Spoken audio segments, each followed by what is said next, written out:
বন্ধুগণ নমস্কার, please subscribe my channel.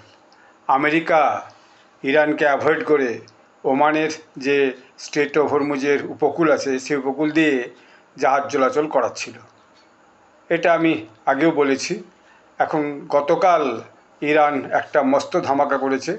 প্রতিদিন ওই রাস্তা দিয়ে ওমানের উপকূল দিয়ে প্রায় 15-20টা করে জাহাজ চলাচল করছিল এবং প্রায় 10 মিলিয়ন ব্যারেল তেল যাতায়াত করছিল। তো ইরান কয়েকদিন দেখার পর গতকাল সেই জাহাজগুলোর উপর ভয়ানকভাবে আক্রমণ করেছে প্রজেক্টাইলস দিয়ে এবং ড্রোন দিয়ে, এবং দেখা যাচ্ছে তাতে 5টা জাহাজের ভয়ানক ক্ষতি হয়েছে বলে খবর, এবং বেশ কয়েকজন নাবিক আহত হয়েছে এবং কয়েকজন মারা গেছে বলেও খবর। কারণ ইরানের বক্তব্য হচ্ছে যে আমাদের পারমিশন ছাড়া এবং আমাদের সঙ্গে কোনো আলোচনা ছাড়া ওই স্ট্রেট অফ হরমুজ দিয়ে জাহাজ চলাচল করছিল, তাই আমরা এই আক্রমণটা করেছি। এবং সব মিলে শোনা যাচ্ছে প্রায় 10-12টার বেশি জাহাজ আক্রমণ করেছে, তার মধ্যে 5টা ভয়ানক ক্ষতিগ্রস্ত। বেশ কিছু জাহাজের তো অনেকটা করে অংশ ক্ষতিগ্রস্ত হয়েছে।